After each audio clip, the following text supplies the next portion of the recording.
그리스도 안에서 사랑하는 성도 여러분, 이동훈 목사의 성경의 시간입니다. 지금은 3월 13일로 내일 14일 동영상과 수요일 16일 동영상과 오는 18일 목회 수상까지를 녹화하는 시간입니다. 여러분들과 좋은 시간이 되었으면 합니다. 첫째, 우리들이 생각해 보고자 하는 것은 기독자들은, 그리스도인은 어떤 모습으로 살아야 하는가라고 하는 실천적인 질문을 던졌습니다. 신학적인 많은 이야기를 한다는 것에 대하여 정말 관심이 많았던 젊은 날들을 보내었습니다. 제가 최근 교회 예배 가운데서도 그런 이야기를 한번 했습니다마는, 신학교라고 찾아간 그 대학에서, 대학도 아닙니다. 대학은 대학이었는데 그냥 건물이 학고방 같은 건물이었습니다. 학고방 같은 목조 건물이었습니다. 미군이 지어졌던 딱 일자형으로 되어 있는 단층에, 그 중간에 그 유명한 한상동 목사님이 학장으로 계셨던 그 시절입니다. 그때 참 대학이라는 곳에 들어가서 제가 어느 교인 집에 입주해서 아르바이트를 하고 있었는데, 그 입주해서 3월 첫 주로 기억합니다. 입주해서 받은 그 첫 아르바이트 알바비를 받아가지고 샀던 것이 철학대사전이었습니다. 단권으로 되어 있는 큰 철학대사전이었는데, 어린 마음에 그것을 처음부터 끝까지 한번 다 읽어보려 했습니다. 아주 택도 없는 도전이었죠. 어마어마한 컨텐츠가 들어가 있는 그런 내용이었습니다. 그와 같이 신학이라는 그 학문에 대해서 관심을 가지고 내가 목사님이 되어야 되겠다고 성경을 알고자 했을 때는 아주 아카데믹했습니다. 그러나 이제 목회를 접어야 되겠다라고 하는 생각을 하면서 저는 굉장히 괴로울 정도로, 나는 과연 어떻게 살아왔으며 내가 주님 앞에 갈 때 무엇으로 판단을 받겠는가? 너 참 신학을 열심히 했구나. 너 참 많이 알구나. 너 참 깊이 생각하구나. 라고 주님께서 칭찬해 주실까요? 택도 없는 이야기라 생각이 듭니다. 결국은 우리는 말로서 내가 얼마나 깊은 생각을 했냐로 판단을 받기보다는 어떤 삶을 살았느냐는 것으로 판단을 받지 않을까 합니다. 따라서 우리는 기독교 윤리 가운데 사랑이라는 이야기를 시작한 지가 최근의 일입니다. 오늘 주일은 첫째는 두 가지 종류의 기독교적 사랑이 있는데, 이 두 사랑의 성격을 좀 규정해 보고, 다음번에는 그 사랑의 핵심적인 것이 소위 황금률이라고 하는 내 이웃을 내 몸과 같이 사랑하라라고 하는 말씀인데, 그 황금률에 대한 내용을 좀 더 구체적으로 좀 살펴볼까 합니다. 신명기 6장 5절에는 너는 마음을 다하고 성품을 다하고 힘을 다하여 내 하나님 여호와를 사랑하라라고 기록되어져 있고, 레위기 19장 18절에는 이웃 사랑하기를 내 몸과 같이 하라고 표기되어져 있습니다. 이와 같은 우리가 잘 알고 있는 하나님을 사랑하고 이웃을 내 몸과 같이 사랑하라는 것이 신명기에서, 레위기에서 나누어져 있습니다. 이 나누어져 있는 것이 신약에서는 하나로 연결되어져 있는 것을 볼 수가 있습니다. 그래서 이 처음 사랑은 무엇이고 두 번째 사랑은 무엇인가? 처음 사랑은 하나님을 향한 사랑이다라고 했습니다. 전전주에 또 잠깐 지나치면서 말씀을 드렸던 것으로 절대적인 사랑이 있고 상대적인 사랑이 있다는 것으로 구분을 해보았습니다. 하나님에 대한 사랑은 보다 더 절대적인, 이건 선택의 여지가 없는 그런 사랑이다는 취지의 말씀을 드렸는데, 이 하나님에 대한 사랑은 보다 더 믿음이라는 성격을 띠고 있지 않는가, 경배와 복종 혹은 감사의 성격을 띠고 있지 않는가라고 하는 것이 지난번 강의와 좀 구분되어진다라고 하겠습니다.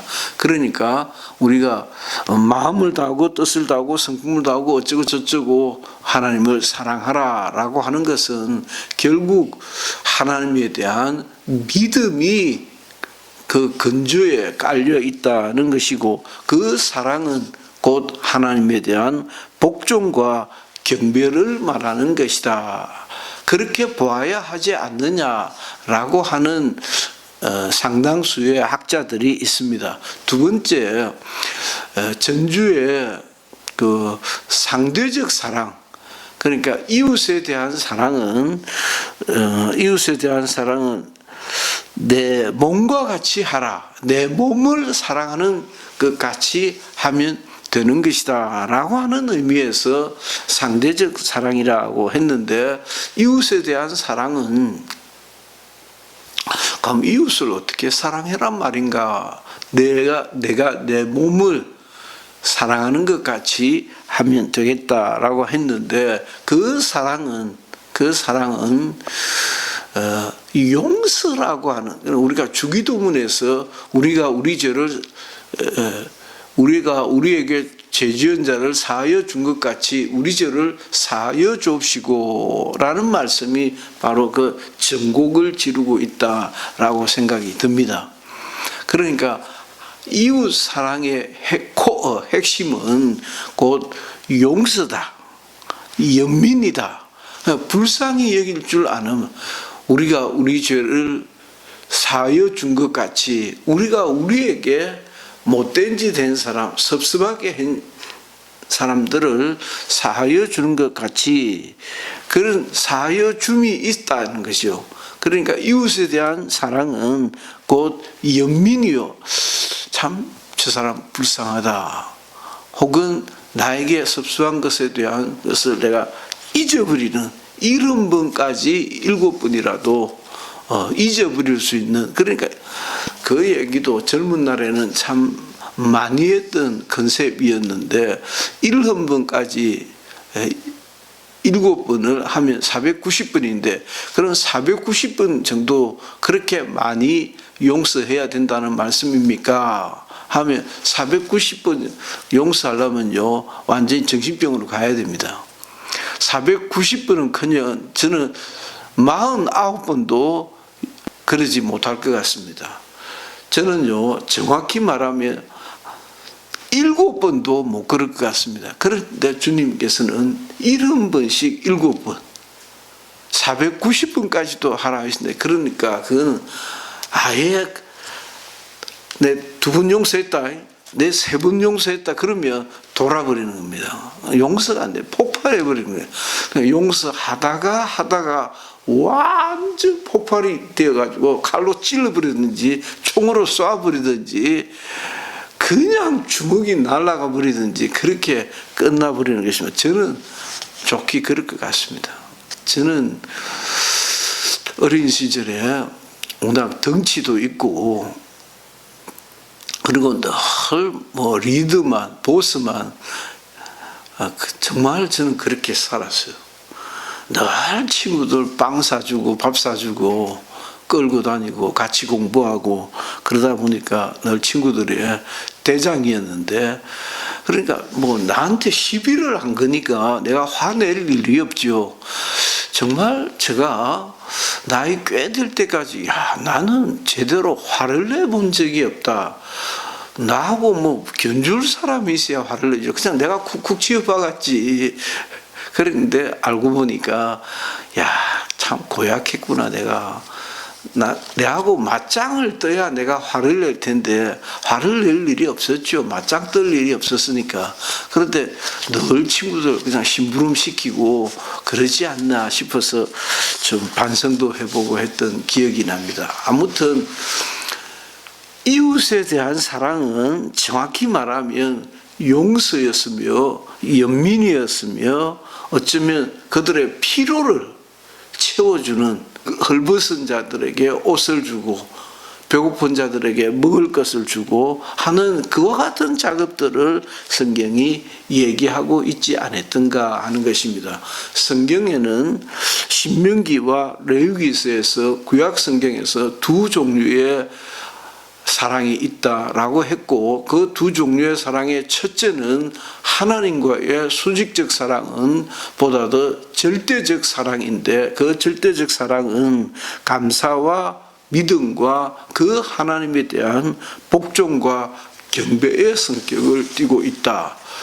두 번째, 이웃에 대한 사랑은 내가 내 몸을 사랑하는 것 같이 내 이웃을 불쌍히 여기고 그들의 형편을 돌아보고 필요를 충족시키고 용서하는 것이다 라고 하는 말씀을 드렸습니다. 세 번째는 이 둘은 상당히 연결되어져 있지 않는가라고 하는 발상입니다. 당연하죠. 우리가 하나님에 대한 사랑을 발견하게 될 때 그때 비로소 이웃에 대한 사랑을 발견하게 된다라고 하는 것입니다. 그래서 말인즉 후자는 전자를 근거로 한다라고 하는 말로 정리를 해보고 싶습니다. 그러니까 이웃에 대한 사랑은 하나님에 대한 우리의 경배와 믿음과 사랑이 근거가 되어져 있다. 그러니까 쉽게 말하면 아주 쉽게 얘기하면 예수 잘 믿으면 이웃을 사랑하게 된다는 것입니다. 이웃에 대한 그 연민의 눈이 열려지더라는 것입니다.